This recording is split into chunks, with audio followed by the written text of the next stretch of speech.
नमस्कार दोस्तों, सबसे पहले मैं आपका अपने चैनल शिक्षा सिटी पे बहुत बहुत स्वागत करना चाहूँगी। देखिए दोस्तों, आप अभी जो वीडियो आप देखने जा रहे हैं इसमें एनटीपीसी और आरआरबी जेईई के प्रीवियस ईयर के सारे क्वेश्चंस को मैंने मर्ज किया हुआ है। इसमें हम लोग बात करेंगे जनरल अवेयरनेस सेक्शन से कैसे कैसे क्वेश्चन आते हैं और जनरल साइंस से किस प्रकार के क्वेश्चन प्रीवियस ईयर में पूछे गए थे, उन सभी को मैंने यहाँ पे आपके लिए मैं लेके आई हुई हूँ। चलिए स्टार्ट करते हैं दोस्तों। सबसे पहला हमारा क्वेश्चन है कि किस वर्ष में भारत छोड़ो आंदोलन प्रारंभ किया गया। तो quite India movement was launched in the year, ठीक है, 1920, 1930, 1942 या 1946, ठीक है।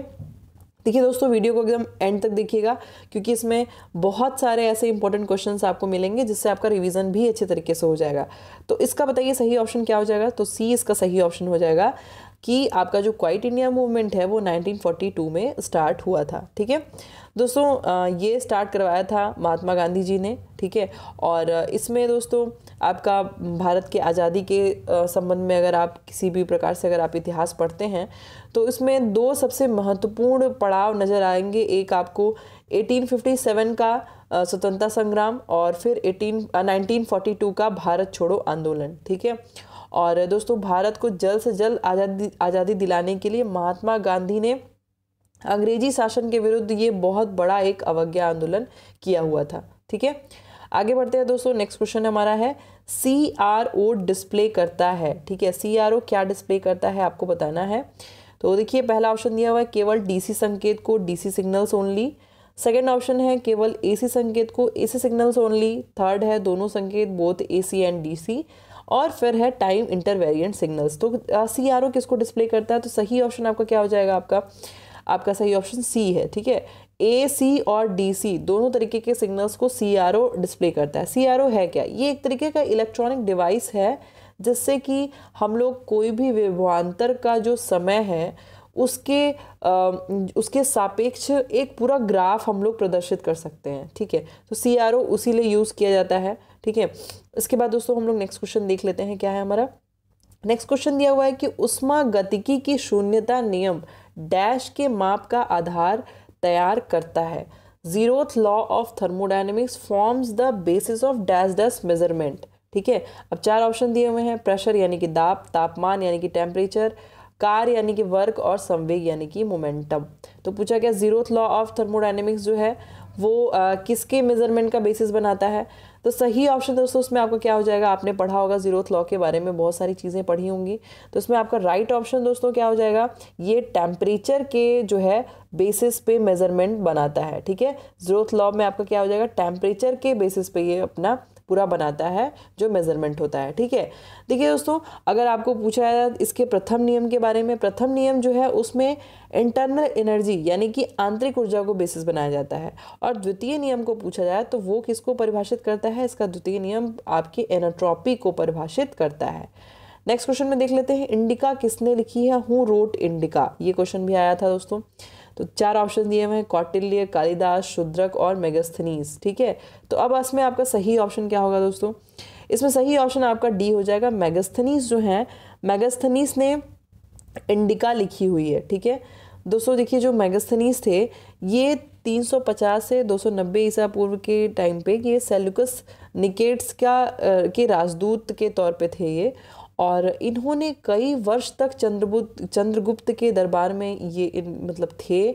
और उसमें दोस्तों इन्होंने जो भी उस टाइम पे इन्होंने भारत में देखा था उसका पूरा वर्णन इन्होंने किस में किया है, इंडिका में किया है, ठीक है। किस में किया है, इंडिका में किया है।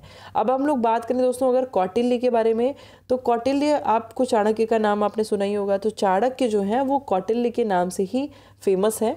और उन्होंने दोस्तों नंद वंश का नाश किया था और चंद्रगुप्त मौर्य को राजा बनाया था। और उसके अलावा दोस्तों इन्होंने अर्थशास्त्र, राजनीति, अर्थनीति, इनके द्वारा इनसे संबंधित बहुत सारे ग्रंथ भी लिखे हुए हैं। कालिदास के बारे में दोस्तों आप बहुत बचपन से सुनते आ रहे होंगे। कालिदास जो हैं वो संस्कृत भाषा के महान कवि और नाटककार थे। और इन्होंने बहुत सारी पौराणिक कथाओं पे पूरी अपनी रचनाएं भी करी हुई थी, ठीक है। तो इंडिका किसने लिखी है? मेगास्थनीज ने लिखी है। नेक्स्ट क्वेश्चन दोस्तों, ये क्वेश्चन मैं आपके लिए इसका आंसर जो है छोड़ रही हूँ। देखिए यहाँ पे पूछा गया निम्न में से लाल ग्रह किसे कहते हैं, ठीक है, which one of the following is also known as red planet, ठीक है। अब देखिए दोस्तों, अगर हम लोग बात करें बाकी के ऑप्शंस, मतलब मैं एक एक ऑप्शन को आपको बता दे रही हूँ। देखिए जो बुध है, जो मरकरी है, इससे रिलेटेड क्वेश्चन बहुत पूछा जाता है कि सूर्य का सबसे निकटतम और सौरमंडल का सबसे छोटा ग्रह कौन सा है। तो बुध जो है वो आपका सौरमंडल का सबसे छोटा ग्रह है और सूर्य का सबसे निकटतम ग्रह है, और इसको सूर्य की परिक्रमा करने में 88 डेज लगते हैं, ठीक है, 88 दिन इसको पूरे लगते हैं।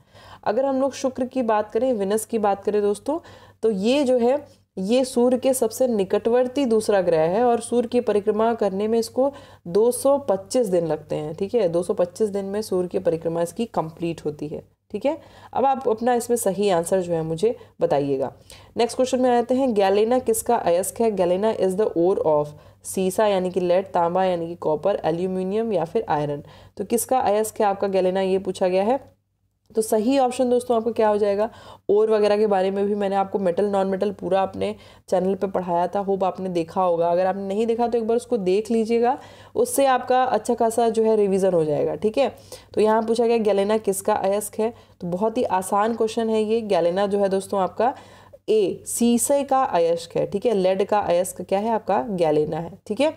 अब आपको कभी भी तांबे का पूछा जाता है कि तांबा यानी कि कॉपर जो है इसके अयस्क कौन कौन से हैं। तो दोस्तों जैसे आपने नाम सुना होगा क्यूप्राइड का, कॉपर क्यूप्राइड का, मैग्नेटाइट का, ये सब क्या है आपके? तांबे धातु के अयस्क हैं, ठीक है। एल्यूमिनियम का अगर हम लोग नाम ले दोस्तों, तो एल्यूमिनियम के अयस्क में आपके बॉक्साइड आ जाएगा और आपका कोरंडम क्रायोलाइट आ जाएगा, कायोलिन आ जाएगा, ये सब आपके क्या हैं? एल्यूमिनियम के ऑक्साइड्स हैं, ठीक है। तो ये चीज़ें हैं दोस्तों, इस प्रकार के क्वेश्चंस आपके जो हैं अभी एग्जाम में पहले भी पूछे गए हैं, ठीक है। नेक्स्ट क्वेश्चन में आ जाते हैं हम लोग दोस्तों। पूछा गया है यहाँ पे कि सामान्यतया परमाणु के नाभिक में क्या होता है। दोस्तों मैंने एटम्स और उसके मॉलिक्यूल्स आपको पढ़ाया था, परमाणु और उसका स्ट्रक्चर पूरा पढ़ाया हुआ है। तो यहाँ पूछा गया परमाणु के नाभिक में क्या होते हैं। The nucleus of an atom generally contains, तो पहला ऑप्शन है प्रोटॉन तथा न्यूट्रॉन, ठीक है, दूसरा है प्रोटॉन तथा इलेक्ट्रॉन, तीसरा है इलेक्ट्रॉन तथा न्यूट्रॉन, फिर चौथा क्या दिया हुआ है? चौथा आपका दिया है केवल न्यूट्रॉन, ठीक है। तो क्या चीज़ होती है जो परमाणु के न्यूक्लियस पाई जाती है सेंटर में? बिल्कुल, तो सही ऑप्शन क्या हो जाएगा आपका? प्रोटॉन तथा न्यूट्रॉन। लेकिन दोस्तों इसमें सबसे बड़ी बात ये होती है कि फ्री स्टेट में कभी भी नहीं रह सकता है, ठीक है। अगर हम लोग बात करें दोस्तों प्रोटॉन की, ठीक है, तो एटम के बारे में आपको पता चल गया। एटम क्या है? ये सबसे छोटा मॉलिक्यूल होता है जो किसी भी केमिकल रिएक्शन में पार्ट लेगा लेकिन कभी भी फ्री स्टेट में नहीं रह सकता है। अगर हम लोग बात करें दोस्तों प्रोटॉन की, तो प्रोटॉन जो है इस पर आपका हमेशा धन आवेश पाया जाता है, ठीक है, और इसका जो द्रव्यमान होता है वो हाइड्रोजन परमाणु के द्रव्यमान के लगभग बराबर होता है, ठीक है। और अगर न्यूट्रॉन के लिए पूछता है तो न्यूट्रॉन में आपका आवेश नहीं होता है, कोई सा भी चार्ज नहीं पाया जाता है। न्यूट्रॉन क्या होता है? आपका आवेश रहित होता है। दोस्तों प्रोटॉन की जो डिस्कवरी करी गई है वो गोल्डस्टीन के द्वारा की गई है, ठीक है, किसके द्वारा की गई है? गोल्डस्टीन के द्वारा। और न्यूट्रॉन की जो डिस्कवरी करी गई है वो जेम्स चैडविक के द्वारा की गई है 1932 में, 1932, ठीक है, तो 1932 में इसकी डिस्कवरी हुई है। नेक्स्ट क्वेश्चन में हम लोग आ जाते हैं दोस्तों। पूछा गया कंपाइलर तथा इंटरप्रेटर्स किसके उदाहरण है? कंपाइलर और इंटरप्रेटर्स जो हैं वो किसके एग्जाम्पल्स हैं? तो चार ऑप्शन से यहाँ पे दिए हुए हैं दोस्तों। सिस्टम सॉफ्टवेयर, एप्लीकेशन सॉफ्टवेयर, ए और बी, इनमें से कोई नहीं, ठीक है। तो कंपाइलर और इंटरप्रेटर्स जो हैं दोस्तों, ये आपके किसके एग्जाम्पल है? आपको बताना है। बहुत ही आसान क्वेश्चन है ये आपने थोड़ा सा भी अगर पढ़ा होगा कंप्यूटर तो आपको पता चल जाएगा। इसका सही ऑप्शन क्या है दोस्तों? ए, ठीक है। कंपाइलर और इंटरप्रेटर्स जो होते हैं ना, ये आपके सिस्टम सॉफ्टवेयर का ही एक पार्ट होता है। देखिए दोस्तों कंपाइलर क्या होता है? कंपाइलर जो है ना, ये आपका एक या अधिक कंप्यूटर प्रोग्रामों का एक पूरा ग्रुप होता है, ठीक है। और इससे हम लोग क्या कर सकते हैं कि इससे हम लोग मान लीजिए कोई हाई लेवल लैंग्वेज में कंप्यूटर का कोई प्रोग्राम जो है वो लिखा हुआ है, तो उसको हम लोग दूसरे लैंग्वेज में कन्वर्ट कर सकते हैं, ठीक है। तो ये आपका बेसिकली एक कंप्यूटर भाषा में एक मूल प्रोग्राम के तौर पे कंपाइलर काम करता है। इंटरप्रेटर क्या होता है? इंटरप्रेटर जो है दोस्तों, ये बहुत ही आपका एक ऐसा प्रोग्राम होता है जो कि जैसे ये एक ऐसा मशीनी भाषा का पूरा कार्यक्रम होता है जिसमें हम लोग किसी भी स्क्रिप्टिंग भाषा में लिखे गए निर्देशों को सीधे हम लोग अप्लाई कर सकते हैं, ठीक है। ये चीज़ होती है आपकी इंटरप्रेटर्स, ठीक है। तो ये आपके क्या है, दोनों ही आपके सिस्टम के सॉफ्टवेयर हैं, ठीक है। तो होप आपको दोस्तों आज मैंने जितने भी क्वेश्चन डिस्कस किए हैं समझ में आए होंगे। बहुत ही अच्छे अच्छे क्वेश्चंस जो हैं यहाँ पे मैं आपको बता रही हूँ। अगर आपको जैसा भी आपको क्वेश्चन समझ में आता है तो उसके लिए आप मुझे बताइए, और अगर आपको नहीं सब पसंद आता है, नहीं समझ में आता है, तो वो भी आप यहाँ पे फ्री हैं कमेंट करने के लिए, बिल्कुल। और अगर आपको पसंद आता है तो प्लीज़ चैनल को सब्सक्राइब करें, साथ ही साथ बेल आइकॉन प्रेस करें, ताकि डेली ऐसे इन्फॉर्मेटिव वीडियोस मैं आप तक पहुँचा सकूँ, ठीक है। बात होती है दोस्तों रिस्पॉन्स की। अगर आप लोग अपना फीडबैक देते हैं, आप कुछ ना कुछ कमेंट करिए, आप बताइए कि एटलीस्ट आपको कैसा लग रहा है, तो फिर आगे हम लोग उससे हम लोग को काफ़ी अप्रिशिएशन मिलता है कि हम लोग आगे आपके लिए और अच्छी चीज़ें प्रोवाइड करवाएं, ठीक है। तो मिलते हैं अपने नेक्स्ट लेसन में, तब तक कि आपके एग्जाम के लिए all the best and thanks for watching.